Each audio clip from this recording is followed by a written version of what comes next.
ಶಾರದೆ ಜಯ ಜಗವಂದಿತೆ ಶಾರದೆ ಜಯ ಜಗವಂದಿತೆ ಸರಸ್ವತಿ ಮಾತೆ ಜಯ ಗುಣದಾತೆ ಪರಶುಭದಾತೆ ಶಾರದೆ. ಎಲ್ಲರಿಗೂ ನವರಾತ್ರಿ ಹಬ್ಬದ ಶುಭಾಶಯಗಳು. ಇವತ್ತು 3ನೇ ದಿನ. ಚಂದ್ರಘಂಟ ರೂಪದಲ್ಲಿ ದುರ್ಗೆಯನ್ನು ಆರಾಧನೆ ಮಾಡ್ತಾ ಇದ್ದೀವಿ. ಚಂದ್ರಘಂಟ ರೂಪ ಅಂದಾಗ ಚಂದ್ರನನ್ನು ಧರಿಸಿರುವಂತ ಒಂದು ದುರ್ಗೆಯ ರೂಪ.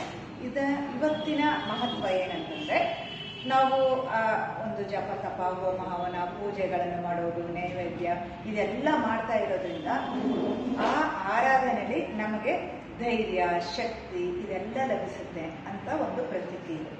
ಇಲ್ಲಿ ಇವತ್ತು ನಾವು ಮಣಿಪುರ ಚಕ್ರನ ಕಾನ್ಸಂಟ್ರೇಟ್ ಮಾಡ್ತಾ ಹೋಗ್ಬೇಕು. ಮಣಿಪುರ ಚಕ್ರ ಅಂದ್ರೆ ಏನು? ಹೊಟ್ಟೆಯ ಮಧ್ಯಭಾಗದಲ್ಲಿ, ಅಂದ್ರೆ ಅಲ್ಲಿರುವಂತ ಆರ್ಗನ್ಸ್ ಏನಿರುತ್ತೆ, ಸ್ಪ್ಲೀನ್ ಇರುತ್ತೆ, ಲಿವರ್ ಇರುತ್ತೆ, ಪ್ಯಾಂಕ್ರಿಯಾಸ್ ಇರುತ್ತೆ, ಈಗ ಅಸಿಡಿಟಿ, ಗ್ಯಾಸ್ಟ್ರಿಕ್, ಶುಗರ್ ಅಂತ ಇಷ್ಟೊಂದು ಕಾಯಿಲೆಗಳಿರುತ್ತಲ್ವ. ಸೊ ಅದು ಎಲ್ಲ ಕಾಯಿಲೆಗಳನ್ನು ಶಮನ ಮಾಡಲಿಕ್ಕೆ ಇವತ್ತಿನ ಒಂದು ದೇವಿಯ ರೂಪನ ಪೂಜೆನ ಮಾಡಬೇಕು ಅಂತ. ನೀವು ಯಾವುದೇ ಥರ, ನಾನು ತುಂಬ ಸಲ ಹೇಳಿದ್ದೀನಿ, ನವಾರ್ಣವ ಮಂತ್ರ ಆಗಿರ್ಬೋದು ಅಥವಾ ಬೇರೆ ಬೇರೆ ದುರ್ಗಾ ಸಪ್ತಶತಿ ಇದನ್ನೆಲ್ಲ ಒಂದು ಪೂಜೆ ಮಾಡ್ತಾ ಹೋಗಿ ಅಂತ. ಸೊ ಅದೆಲ್ಲ ಮಾಡ್ತಾ ನಿಮಗೆ ಆ ದುರ್ಗೆ ಯಶಸ್ಸನ್ನ ಖಂಡಿತ ನೀಡ್ತಾಳೆ. ಯಾ ದೇವಿ ಸರ್ವಭೂತೇಶು ಮಾ ಚಂದ್ರಘಂಟ ರೂಪೇಣ ಸಂಸ್ಥಿತ ನಮಸ್ತಸ್ಯೇ ನಮಸ್ತಸ್ಯೇ ನಮಸ್ತಸ್ಯೇ ನಮೋ ನಮಃ. ನೀವು ಎಷ್ಟು ಜಪ ಮಾಡ್ತೀರಿ ಅಷ್ಟು ಒಳ್ಳೇದಾಗುತ್ತೆ. ಮಾಡ್ತಾ ಹೋಗಿ.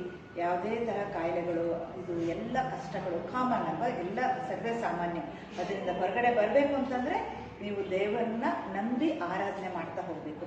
ಎಲ್ರಿಗೂ ಒಳ್ಳೆಯದಾಗಲಿ. ನಮಸ್ಕಾರ.